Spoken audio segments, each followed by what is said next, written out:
पंजाब में ज़िमनी इलेक्शन, नून लीग और पीटीआई की मकबूलियत का इम्तिहान कल होगा। सूबे के 20 हलकों में ज़िमनी इंतखाबात के लिए तैयारियां मुकम्मल। रेंजर्स और एफसी तैनात करने का फैसला। 7 हलकों में पाक फौज की मदद तलब कर ली गई। इंतखाबी सामान की तरसील जारी। पंजाब पुलिस ने पुरअमन इनेकात के लिए कंट्रोल रूम कायम कर दिया। IG पंजाब के मुताबिक ज़िमनी इंतखाबात के 3100 से ज़ायद पोलिंग स्टेशनों पर 52,000 एहलकार और अफसरान तैनात किए गए हैं।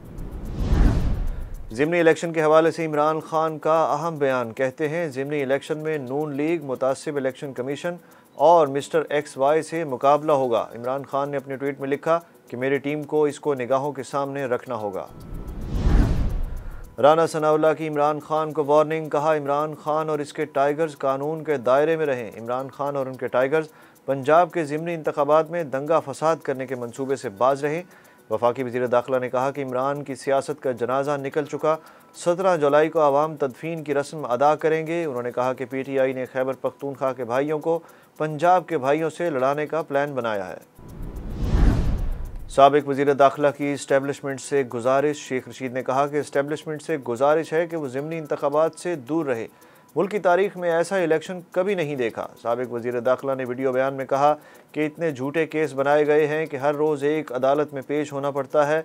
कल के इलेक्शन में इस्टेब्लिशमेंट ने साबित करना है कि वो गैर जानिबदार हैं। इलेक्शन कमिश्नर पंजाब की तमाम इल्ज़ामात की तरदीद। सईद गुल कहते हैं, इलेक्शन कमीशन मुकम्मल गैर जानिबदार है। इल्ज़ामात में कोई हकीकत नहीं। आइन और कानून के तहत काम कर रहे हैं। तमाम ROs के पास प्रिजाइडिंग अफसरान व्हाट्सएप पर फॉर्म 45 भेजेंगे। सूबाई इलेक्शन कमिश्नर ने मजीद कहा कि तमाम नताइज के लिए लाहौर के कैंप ऑफिस में बड़ी स्क्रीन लगाई गई है। मुस्लिम लीग नून के नायब सदर मरियम नवाज कोरोना का शिकार हो गई। मरियम नवाज ने ट्वीट में अपना कोरोना टेस्ट मुस्बत आने की तस्दीक की। मरियम नवाज ने गुज़श्ता रोज़ ज़िमनी इंतखाबात की मुहिम के हवाले से मुल्तान में जलसे से खिताब किया था। एहतसाब अदालत लाहौर ने आशियाना रेफरेंस में वज़ीर आज़म शहबाज शरीफ और रमज़ान शुगर मिल्स रेफरेंस में वज़ीर आला हमजा शहबाज की 1 रोज़ की हाज़री माफ़ी की दरख्वास्त मंजूर कर ली। अदालत ने आइंदा समाअत 13 अगस्त को गवाहों को तलब कर लिया।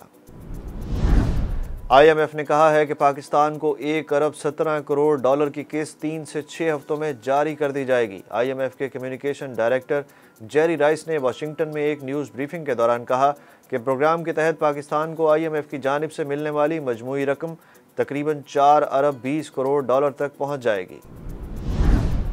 हुकूमत का बेरोज़गार नौजवानों के लिए सरकारी और निजी मुलाजमतें पैदा करने के लिए कौमी रोज़गार प्रोग्राम शुरू करने का ऐलान। प्रोग्राम के तहत सालाना 20 लाख नई मुलाजमतें पैदा की जाएंगी। वज़ीर आज़म ने रोज़गार प्रोग्राम को फ़ाल बनाने के लिए नेशनल यूथ टास्क फोर्स तश्कील दे दी। वज़ीर आज़म मियां मोहम्मद शहबाज शरीफ टास्क फोर्स की निगरानी खुद करेंगे। कोरोना की नई लहर ख़तरनाक होने लगी। मज़ीद 10 अफराद की जान ले ली। 24 घंटे के दौरान 737 नए केसेस रिपोर्ट।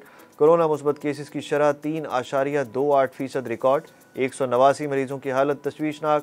लाहौर में कोरोना मुस्बत केसेस की शरह 6.61% रिकॉर्ड की गई। हैदराबाद में मुस्बत केसेस की शरह 5.2% रही। अमरीकी रियासत मेक्सिको में नेवी का ब्लैक हॉक हेलीकॉप्टर गिरकर तबाह। हेलीकॉप्टर में सवार 15 नेवी एहलकारों में से 14 नेवी एहलकार हलाक, 1 जख्मी हो गया। सोशल मीडिया पर मुल्की इदारों को तनकीद का निशाना बनाने पर FIA पाकिस्तानी गुलकार सलमान अहमद के खिलाफ मुतहर्रिक हो गई। FIA साइबर क्राइम ने मारूफ गुलकार सलमान अहमद को नोटिस भेज दिया।